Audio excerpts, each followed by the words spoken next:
जनजाती कल्याण आश्रम नगर या संस्थेच्या वतीने आयोजित केलेल्या गम तथा बंडोपंत मुळे व्याख्यानमालेमध्ये आपल्या सगळ्यांच्या बरोबर सहभागी होत असताना मला अत्यंत आनंद होत आहे। गेली 11 वर्ष सुरू असलेली व्याख्यानमाला नगरमध्येच नाही तर साधारण पश्चिम महाराष्ट्रामध्ये चांगल्यापैकी परिचित व्याख्यानमाला आणि ज्यांच्या स्मृतिप्रित्यर्थ ही व्याख्यानमाला चालू आहे ते बंडोपंत मुळे हे सुद्धा एक अत्यंत परिचित आणि सन्माननीय नाव आहे।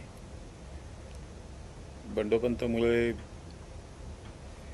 हे राष्ट्रसंघाचं काम करत असताना त्यांनी नगरमध्ये अनेक अडचणींना तोंड देत देत संघाचं काम वाढवलं, संघाशी अनेक लोकांना जोडून घेतलं आणि त्याच्यामधून नगर शहरामध्ये नगर जिल्ह्यामध्ये संघाच्या कामाला एक चांगली उभारी आली। या व्याख्यानमालेच्या निमित्ताने जसं बंडोपंतांचं पुण्यस्मरण आपण करत आहोत त्याचप्रमाणे त्यांनी उभ्या केलेल्या कामाला सुद्धा दाद देत ते काम अधिक वाढवण्याच्या दृष्टीने काय काय प्रयत्न केले पाहिजेत याची सुद्धा एक उजळणी या व्याख्यानमालेच्या निमित्ताने केली जाते आणि म्हणून हा व्याख्यानमालेचा उपक्रम हा अत्यंत आवश्यक स्तुत्य उपक्रम आहे। अशा या व्याख्यानमालेमध्ये मला आमंत्रित करून सहभागी करून घेतल्याबद्दल मी संयोजकांचे मनापासून आभार मानतो। आज आपल्या या व्याख्यानमालेमध्ये आत्मनिर्भर भारताची संकल्पना या विषयासंबंधी काही मुद्दे मी मांडणार आहे। गेले 2-3 वर्ष 2 वर्ष विशेषतः आपण आत्मनिर्भर भारत हा शब्द सातत्याने ऐकतो आहोत, वापरतो आहोत, बोलतो आहोत, त्याच्यावर चर्चा होते आणि या वर्षभरामध्ये हा शब्द इतका रूढ झाला, त्याच्यावर चर्चा झाली की ऑक्सफर्ड या शब्दकोश बनवणाऱ्या संस्थेने आपल्या शब्दकोशामध्ये आपल्या डिक्शनरीमध्ये वर्ड ऑफ द इयर म्हणून 2020चा शब्द म्हणून आत्मनिर्भर या शब्दाची निवड केली, आत्मनिर्भर या शब्दाचा समावेश केला। इतकी चर्चा ह्या आत्मनिर्भर भारत संकल्पनेची झाली, त्याच्यावरती अनेक उलटसुलट मुद्दे मांडले गेले, अनेक गोष्टी त्याच्यातून समोर आल्या। तर नेमकी ही संकल्पना काय, हा मुद्दा, हा शब्द आला कुठून, या सगळ्या गोष्टींची चर्चा थोडक्या वेळामध्ये आपल्यासमोर करण्याचा प्रयत्न मी करणार आहे। आत्मनिर्भर या शब्दाचा अर्थ काय याच्यापासूनच सुरुवात झाली। मग टीकाकारांनी इथपासून कीस पाडायला सुरुवात केली की आत्मनिर्भर म्हणजे सेल्फ रिलायंट की सेल्फ डिपेंडंट, स्वावलंबी की आत्मनिर्भर म्हणजे स्वावलंबी आहे का। आता खरं म्हणजे आत्मनिर्भर स्वतःवरती पूर्णपणे अवलंबून असलेला आणि केवळ स्वतःवरती अवलंबून असलेला नाही तर स्वतःच्या साधनसामुग्रीवरती स्वतःचा सगळा कारभार चालवण्यासाठी समर्थ असलेला व्यक्ती ही आत्मनिर्भर व्यक्ती मानली जाते। की ज्या व्यक्तीला कोणत्याही कारणासाठी दुसऱ्याकडे हात पसरावे लागत नाहीत, दुसऱ्याच्या कृतीवरती त्याचे कुठलेही परिणाम अवलंबून नसतात, त्याचे कुठलेही व्यवहार अवलंबून नसतात, अवलंबून राहू शकत नाहीत निदान। आणि समाजातल्या प्रत्येक माणसाची ही आकांक्षा असते, अपेक्षा असते की आपण आत्मनिर्भर असलं पाहिजे, दुसऱ्या कुणाच्याही कृतीचा कुठलाही दुष्परिणाम आपल्यावरती होता कामा नये, इतकी आपली स्वतःची क्षमता असली पाहिजे, निर्माण केली पाहिजे, ही आकांक्षा, ही अपेक्षा प्रत्येक माणसाची असते। आता जी प्रत्येक माणसाची अपेक्षा आहे ती माणसांनी जोडून तयार झालेल्या समाजाची सुद्धा अपेक्षा असते। वेगवेगळ्या समुदायांना, वेगवेगळ्या घटकांना हे वाटत असते की आपल्यावरती दुसऱ्या कुणाचा दबाव असता कामा नये, दुसऱ्या कुणाच्या कृतीचे परिणाम किंवा दुष्परिणाम भोगण्याची पाळी आत्मनिर्भर भारत संकल्पनेचा साधा सोपा अर्थ आहे. मग त्याच्यावरती स्वावलंबी म्हणायचं का, आणखीन काय म्हणायचं का, या सगळ्या शब्दच्छलाला काही खरं म्हणजे इथे गरज नाही, त्याला जागा नाही. आणि ही आत्मनिर्भर भारताची संकल्पना, ही आत्मनिर्भर भारत हा शब्द माननीय पंतप्रधान नरेंद्र मोदींनी गेल्या वर्षी वापरला. गेले वर्ष, दीड वर्ष आपण करोनाच्या संकटाशी सामना करतो. गेल्या वर्षी याच दरम्यान, याच्या आधी मार्च महिन्यापासून, मार्च 2020च्या मार्चपासून आपल्या देशामध्ये कडक टाळेबंदी लावावी लागली. सगळे व्यवहार ठप्प झाले, अर्थव्यवहार थांबले, उद्योगधंदे थांबले, व्यापार थांबला, व्यवसाय थांबले, लोकांचं आयुष्य थांबलं. आणि थोड्या काळासाठी नाही तर जवळजवळ 3-3.5 महिने या परिस्थितीमध्ये आपल्याला घालवावे लागले. आणि त्याचा परिणाम देशाची अर्थव्यवस्था नकारात्मक दिशेने चालायला लागली, त्या दिशेने झाला. विकासाचा गाडा हा प्रगतीकडे जाण्याच्या ऐवजी मागे मागे सरकायला लागला. पुणे निर्देशांक हा आपल्या सकल उत्पन्नाने दाखवायला सुरुवात केली. पण ही काय आपली एकट्याची परिस्थिती नव्हती. गेल्या वर्षापासून संपूर्ण जग ह्या संकटाशी सामना करत आहे. जी परिस्थिती आपल्या अर्थव्यवस्थेची झाली तीच अमेरिकेच्या अर्थव्यवस्थेची झाली, युरोपच्याही अर्थव्यवस्थेची झाली. आणि अत्यंत सामान्य परिस्थितीला आपल्यापेक्षा सुद्धा गरीब असलेल्या देशांमध्ये सुद्धा हा परिणाम मोठ्या प्रमाणावरती दिसून आला. कारण सगळीकडचे व्यवहार थांबले, सगळीकडचे उद्योग थांबले, सगळीकडचे कारभार थांबले. आणि त्याच्यामधून सगळ्या देशांच्या, सगळ्या जगाच्या अर्थव्यवस्थेला एक नकारात्मक दणका बसला. त्याच्यातून सावरण्यासाठी आणि भारतीय अर्थव्यवस्थेला पुन्हा एकदा उभारी आणण्यासाठी माननीय पंतप्रधान नरेंद्र मोदींनी गेल्या वर्षी मे महिन्यात या आत्मनिर्भर भारत पॅकेजची घोषणा केली. आणि हे पॅकेज इतकं मोठं पॅकेज ह्या कामासाठी पंतप्रधानांनी जाहीर केलं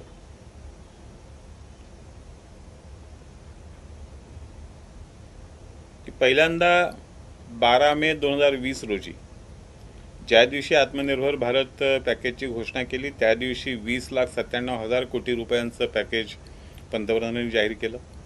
आणि त्याच्यानंतर आणखीन 2 टप्प्यामध्ये त्याच्यात भर घालून एकंदर गेल्या वर्षी ऑक्टोबरपर्यंत 27 लाख करोड रुपयांचं पॅकेज हे माननीय पंतप्रधानांनी आत्मनिर्भर भारत ह्या महत्त्वाकांक्षी योजनेतून, महत्त्वाकांक्षी कल्पनेतून, संकल्पनेतून जाहीर केलं, लागू केलं. 27 लाख कोटी रुपये हा आकडा हा इतका मोठा आहे की आपल्या एकूण राष्ट्रीय उत्पन्नाच्या GDPच्या 10% इतकं हे प्रमाण पडतं. जगातल्या आणखीन काही देशांनी अशा तऱ्हेच्या योजना आपापल्या देशासाठी, आपापल्या अर्थव्यवस्था पुन्हा मूळ पदावर आणण्यासाठी लागू केल्या. पण त्यांनी लागू केलेल्या योजना ह्या त्यांच्या सकल राष्ट्रीय उत्पन्नाच्या, त्यांच्या एकूण राष्ट्रीय उत्पन्नाच्या 3%, 4% पर्यंत होत्या. आपल्या राष्ट्रीय उत्पन्नाच्या 10% रक्कम ही अशा तऱ्हेच्या नव्या उभारणीसाठी घालण्याचा प्रयत्न भारताशिवाय दुसऱ्या कुठल्याही देशाने केला नव्हता. आणि या योजनेच्या माध्यमातून माननीय पंतप्रधानांनी सुरुवातीला मागाशी मी जे म्हणालो की व्यक्तिगत आकांक्षा जी असते की आपण पूर्णपणे स्वतःच्या क्षमतेने उभं राहिलं पाहिजे, ही जशी प्रत्येक व्यक्तीची अपेक्षा असते, त्या व्यक्तिगत अपेक्षेला राष्ट्राची आकांक्षा बनवलं आणि राष्ट्रासमोर एक दिशा ठेवली, राष्ट्रासमोर एक मोठा संकल्प ठेवला. या संकल्पाचं महत्त्व अनेक कारणांनी आहे, अनेक दिशांनी आहे. पण यातला पहिला आर्थिक भाग आपण लक्षात घेतला पाहिजे की 1947 साली आपण स्वतंत्र झाल्यानंतर जी अर्थव्यवस्था आपण स्वीकारली आणि जी आर्थिक धोरणं आपण स्वीकारली त्या आर्थिक धोरणांची समीक्षा गेल्या 70 वर्षात ज्या पद्धतीने व्हायला पाहिजे त्या पद्धतीने झाली नाही. या आर्थिक धोरणांमध्ये जे बदल व्हायला पाहिजे होते ते त्या पद्धतीने झाले नाहीत. 90-91 मध्ये काही बदल करायचा प्रयत्न झाला आणि जागतिक अर्थव्यवस्थेमध्ये ज्या जागतिक करार जे झाले त्या कराराच्या नुसार काही बदल आपल्या अर्थव्यवस्थेमध्ये आपल्या आर्थिक धोरणांमध्ये आपण केले. परंतु आपलं आर्थिक धोरण आमूलाग्र बदलण्याचा विचार करणं, आपल्या आर्थिक धोरणाची आमूलाग्र समीक्षा करणं आणि त्याच्यामधून एक नवी दिशा स्वीकारण्याचा प्रयत्न करणं, हा सारा खटाटोप ह्या 70 वर्षात झाला नव्हता. तो या आत्मनिर्भर भारत पॅकेजच्या निमित्ताने मोदी सरकारने केलेला आहे.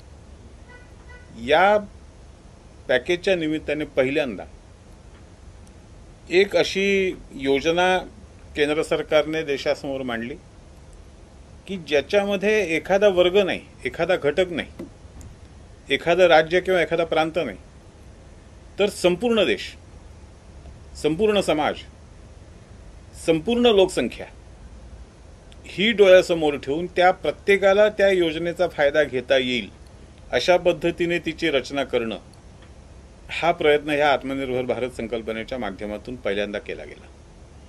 म्हणजे याची व्याप्ती किती आहे, तर अगदी गरीबातला गरीब माणूस जो आहे, अगदी लहानातला लहान व्यावसायिक जो आहे, अगदी लहानातला लहान उद्योजक जो आहे, की जो रस्त्याच्या कडेला बसून काम करतो, रस्त्याच्या कडेला बसून व्यापार करतो, रस्त्याच्या कडेला बसून काहीतरी छोटा मोठा व्यवसाय करतो, मग तो फुलं विकत असेल, तो भाजी विकत असेल, फळं विकत असेल, किंवा पंक्चर काढण्याचं दुकान चालवत असेल, आणखीन काही अशाच तऱ्हेचे छोटे उद्योग चालवत असेल, आणि ज्याचं दिवसाचं लागत, दिवसाची गुंतवणूक किंवा दिवसाची गरज ही 2-5 हजार रुपयाचीच असते, अशा माणसाची सुद्धा ह्याच्यामध्ये विचार केलेला आहे. त्याला सुद्धा या ठिकाणी वेगवेगळ्या पद्धतीने मदत करण्याचे मार्ग, त्याला सुद्धा वेगवेगळ्या पद्धतीने वित्तपुरवठा करण्याचे मार्ग याच्यामध्ये केंद्र सरकारने दिलेले आहेत. आणि तिथपासून सुरुवात करून ज्याला आपला उद्योग करण्यासाठी काही हजार कोटी रुपये लागू शकतात, त्याच्यासाठी सुद्धा ह्या आत्मनिर्भर भारत योजनेमध्ये तरतूद केलेली आहे. त्यामुळे समाजातला कोणताही घटक, समाजातला कोणताही वर्ग हा या आत्मनिर्भर भारत पॅकेजच्या कक्षेच्या बाहेर राहिलेला नाही.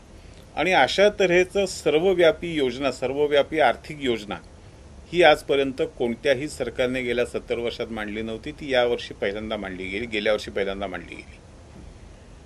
आणि हे मांडत असताना त्याच्यामागची कल्पना स्पष्ट होती की कोरोनाचं संकट हे तर भीषण होतंच, त्याचे परिणाम आपल्यावरती होत होते, जगावरती होत होते, पण या संकटाचा मुकाबला करत असताना त्या संकटाने गडबडून न जाता संकटाचं रूपांतर संधीत कसं करायचं, हा प्रयत्न ह्या पॅकेजच्या माध्यमातून आपण केला, सुरू केला. आणि त्याचे परिणाम हे आपल्याला या काळामध्ये दिसायला लागले.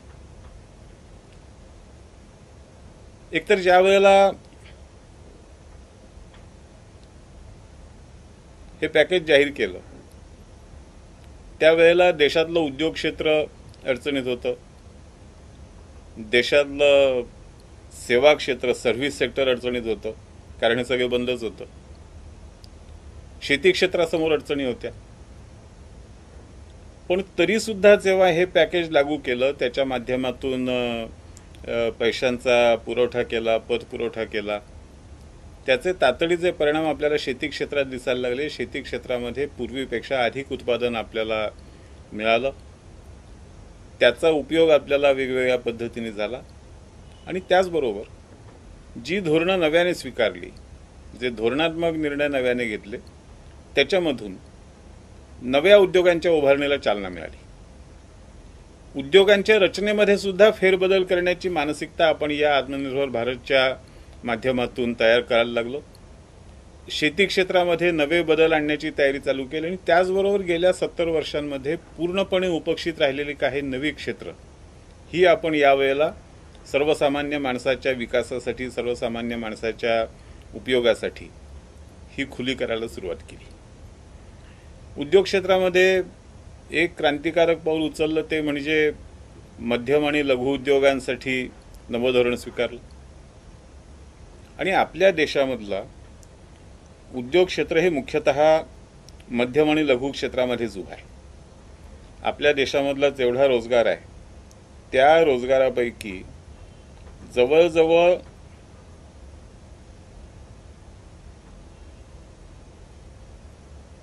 30% क्षेत्र, 30% रोजगार हा या लघु आणि मध्यम उद्योगांमधून मिळतो.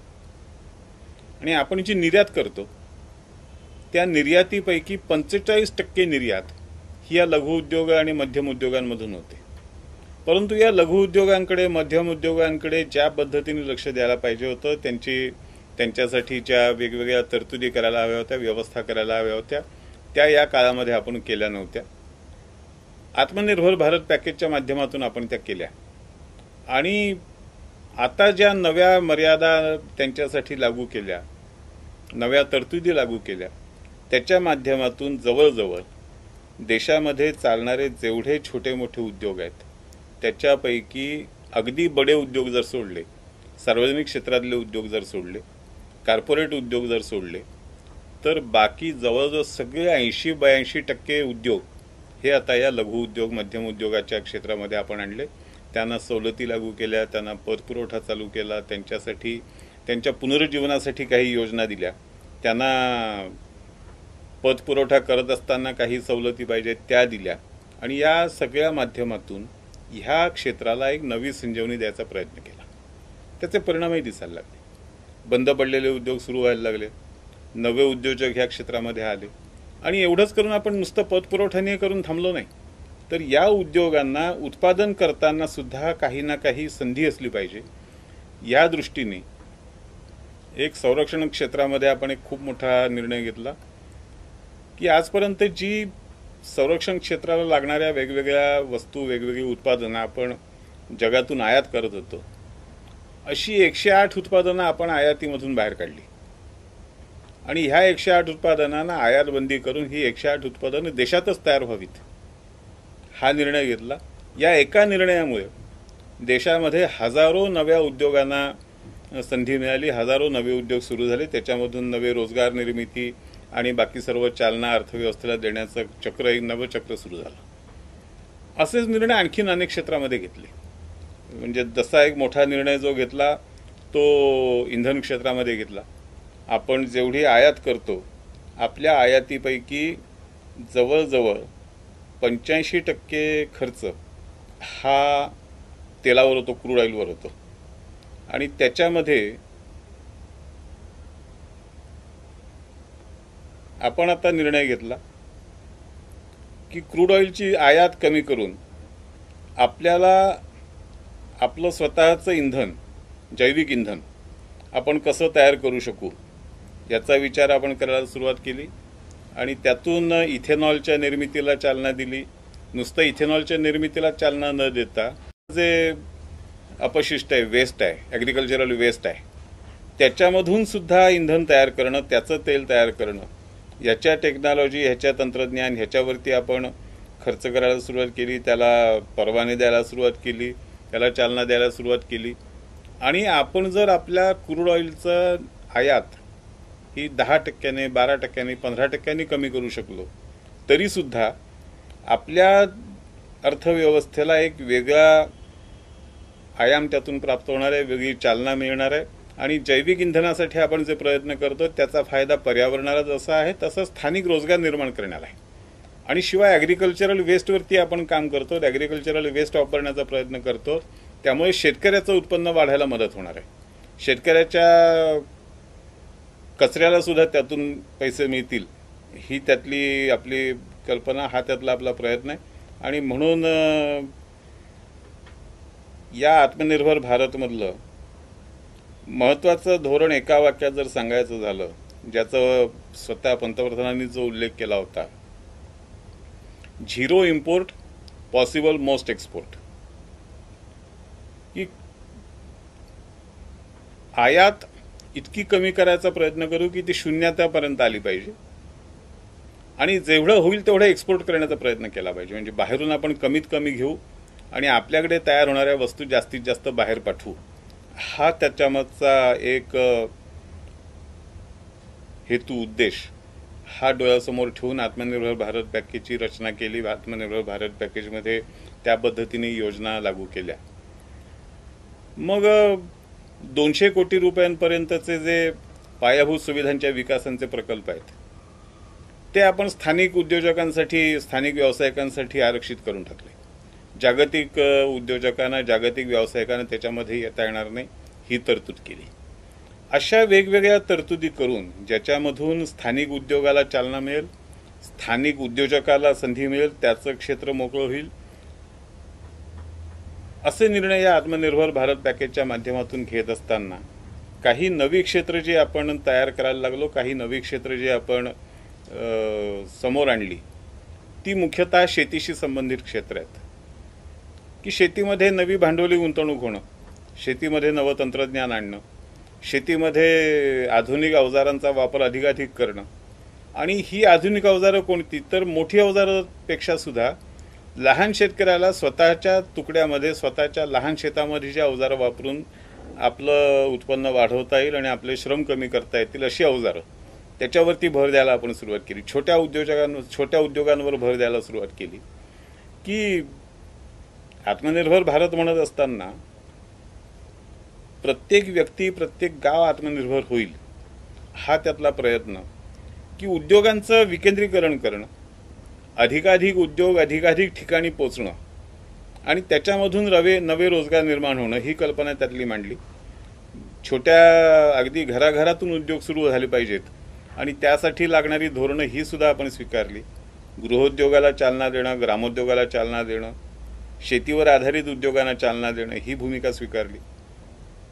हे करत असताना शेती क्षेत्रात काही नवी पावलं आणण्यासाठी जसं एक बांबू मिशन हे हातामध्ये घेतलं की संपूर्ण देशामध्ये बांबू लागवडीला प्रचंड वाव आहे आणि बांबूच्या उत्पन्नामधून जगभरामध्ये बांबूचा उपयोग केला जातो. त्याचा आपल्याला आर्थिक फायदा भरपूर मिळू शकतो, शेतकऱ्याला त्याच्यातून चांगलं उत्पन्न मिळू शकतं.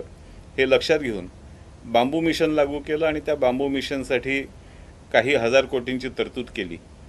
त्याच्यापेक्षा सुद्धा एक महत्त्वाचा धोरणात्मक निर्णय याच काळामध्ये घेतला की बांबू हे गवत वर्गातला आहे. बांबू हा वृक्ष नाही, झाड नाही, परंतु हा साधा सुधारणासुद्धा आपण इतक्या वर्षात केली नव्हती, ती गेल्या 2 वर्षामध्ये केली आणि बांबूला गवत वर्गातलं वनस्पती म्हणून मान्यता दिली आणि त्याच्या लागवडीमध्ये, त्याच्या वृद्धीमध्ये, त्याच्या तोडीमध्ये, त्याच्या प्रक्रियेमध्ये येणाऱ्या ज्या अडचणी होत्या त्या कमी केल्या, नाहीशा केल्या. त्यामुळे बांबू लागवडीचं एक खूप मोठं क्षेत्र हे शेतकऱ्याला उपलब्ध झालं. बांबू लागवडीबरोबरच बांबूवर प्रक्रिया करण्याचं क्षेत्र रोजगारासाठी उपलब्ध झालं, त्याच्यातून नवे उद्योग उभे राहायला लागले. तसंच दुसरं क्षेत्र शेतीमध्येच सरकारने पुढे आणलं ते म्हणजे औषधी वनस्पतींची लागवड. आणि औषधी वनस्पतींच्या लागवडीसाठी 1,00,000 कोटी रुपयांचा, 1,000 कोटी रुपयांचा स्वतंत्र निधी निर्माण करून त्याच्या माध्यमातून देशाच्या वेगवेगळ्या भागामध्ये नैसर्गिकरित्या होणाऱ्या वनस्पतींचं संवर्धन करणं, ते वाढवणं, त्याचं उत्पादन वाढवणं, त्याच्यावरती स्थानिक प्रक्रिया करणं आणि शेतकऱ्याला त्याच्यातून वाढीव उत्पन्न मिळवणं, जोड उत्पन्न मिळवणं हा एक उपक्रम हातामध्ये घेतला. त्याच्यासाठी तरतूद करून ती व्यवस्था केली. शेतीच्या क्षेत्रामध्ये आणखीन एक नवं पाऊल उचललं आणि ते म्हणजे मधमाशा पालनाचं क्षेत्र. मधमाशा पालनाचं क्षेत्र आपल्याला खूप ऐकायला लहान वाटतं, परंतु या क्षेत्राचं वैशिष्ट्य हे आहे की जगामध्ये जेवढा मध वापरला जातो त्याच्यामधला जवळजवळ 70% मध हा भारतात तयार होतो, भारतातून जगात जातो. आणि अजूनही जगाची मधाची मागणी ही प्रचंड वाढत जाणारी आहे. भारतामधल्या मधाची काही वैशिष्ट्ये आहेत, काही गुणवत्ता आहेत, त्याला अधिक किंमत मिळते.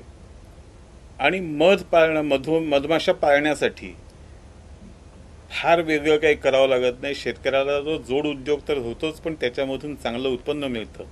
म्हणून मधुमक्षिका पालन ह्या क्षेत्रासाठी स्वतंत्र व्यवस्था करून त्याच्यासाठी सुद्धा 1,000 कोटी रुपयांची तरतूद ही आत्मनिर्भर भारतमध्ये केली आणि त्याच्यामधून शेतकऱ्यांचे गट उभे करण्याचं काम हे सुरू केलं. शेतकऱ्यांच्या फार्मर्स प्रोड्युसर्स कंपन्या सुरू करून या शेतकऱ्यांच्या कंपन्यांच्या माध्यमातून त्यांच्या शेतमालावर त्यांनीच प्रक्रिया करावी, त्यांचा शेतमाल त्यांनीच बाजारात आणावा, त्यांचा शेतमाल त्यांनीच गोडाऊनमध्ये ठेवावा आणि वेळ शक्य पडल्यास त्याची निर्यात करावी. या सगळ्या सुविधा शेतकऱ्याला उपलब्ध करून देण्याचा प्रयत्न हा या आत्मनिर्भर भारत पॅकेजच्या माध्यमातून आपण चालू केला। आणि एक महत्त्वाचं क्षेत्र जे आजपर्यंत दुर्लक्षित होतं ते या आत्मनिर्भर भारत पॅकेजने पुढे आणलं, ते म्हणजे मासेमारी।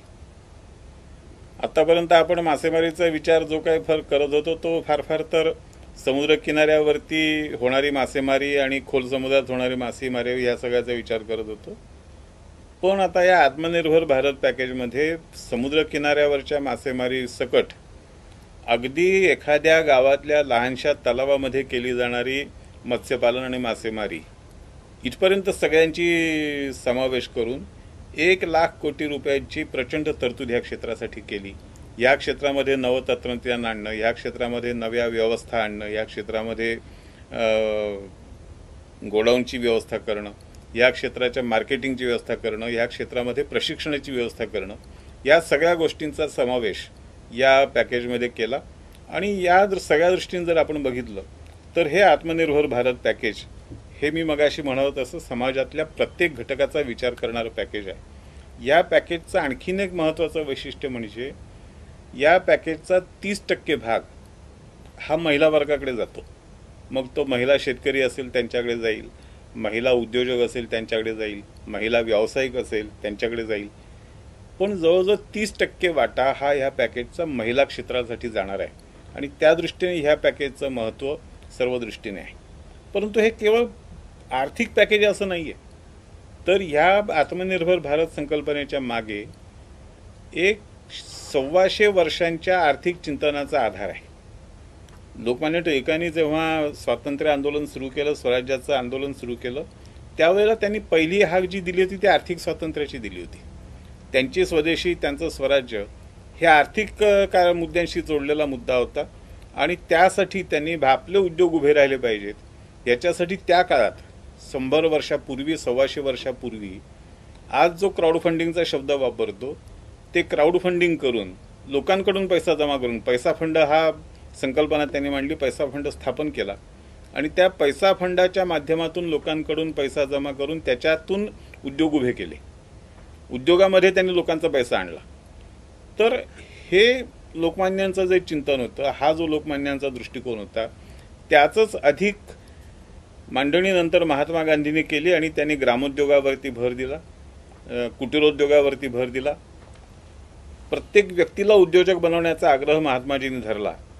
दुर्दैवाने स्वतंत्र भारताच्या राज्यकर्त्यांनी महात्माजींच्या आर्थिक विचारांकडे पूर्ण दुर्लक्ष केलं। पण जनसंघाचे संस्थापक पंडित दीनदयाल उपाध्याय यांनी जो विचार मांडला, त्यांनी एकात्म मानववाद मांडत असताना ह्या एकात्म मानववादामध्ये जी आर्थिक बाजू मांडली ती याच विचारांशी जोडलेली होती। लोकमान्य टिळकांपासून महात्मा गांधींपासून जो धागा सुरू झाला तोच दीनदयाळजींनी पुढे नेला।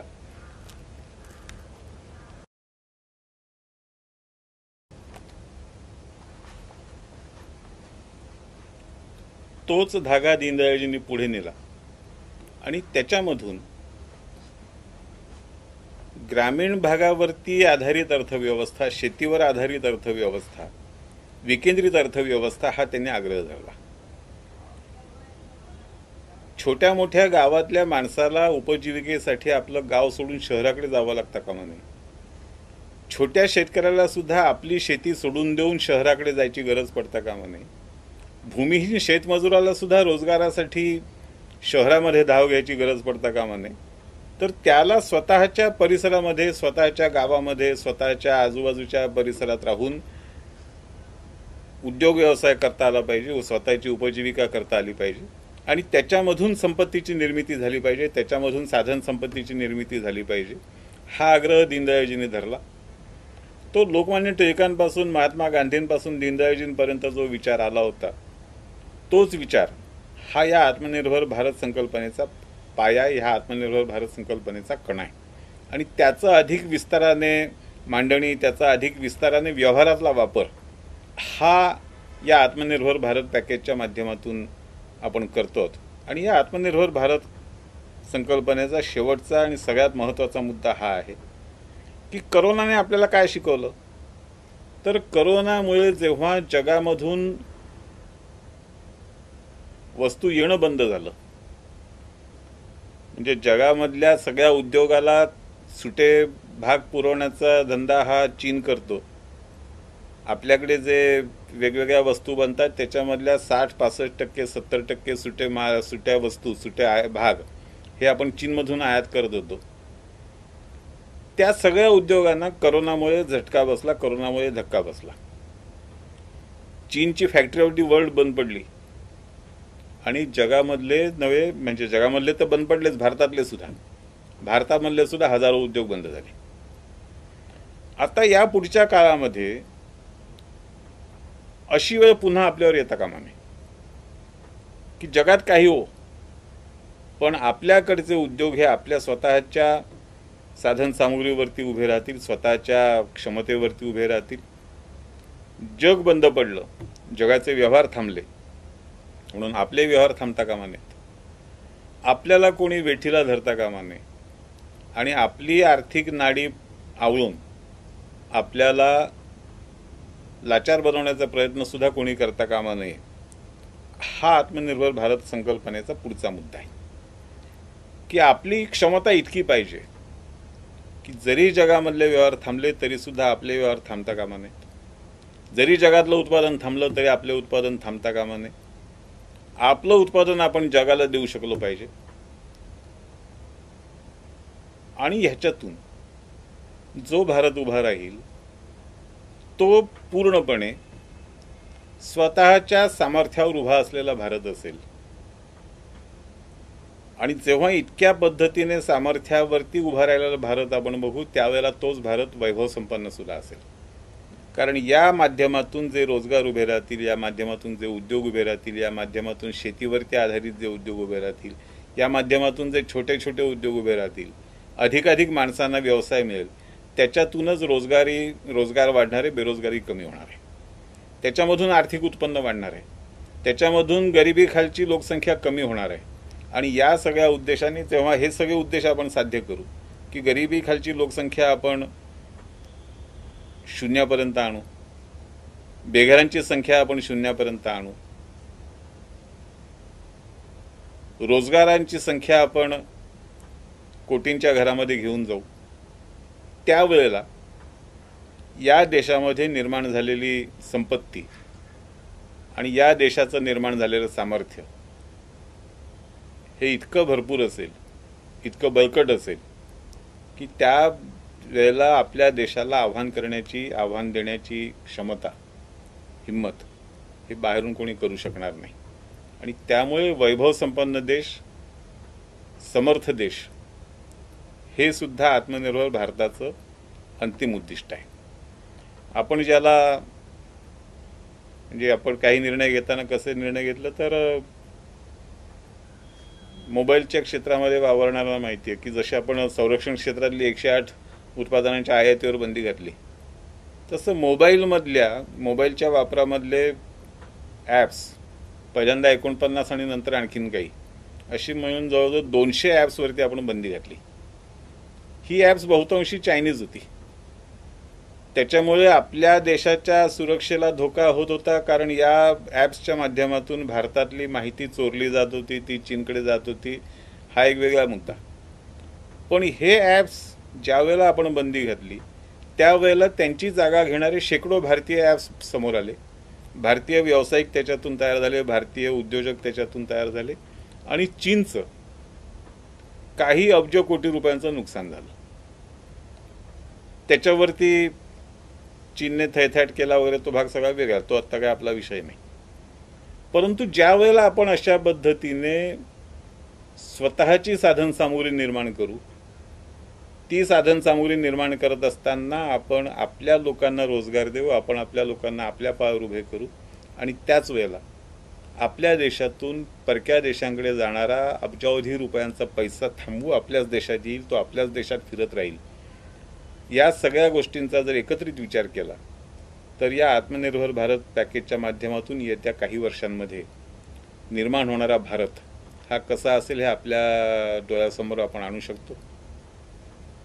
हा भारत निर्माण करणं हीच या आत्मनिर्भर भारत संकल्पनेची दिशा आहे, उद्दिष्ट आहे अंतिम ध्येय आहे. वैभव संपन्न भारत, समर्थ भारत निर्माण करणं हा आत्मनिर्भर भारत संकल्पनेचा साधा सोपा अर्थ आहे. धन्यवाद. येथ म्हणे श्री विश्वेश्वरावो, हा होईल दान पसावो. येणे वरे ज्ञान देव, सुखिया झाला, सुखिया झाला, सुखिया झाला.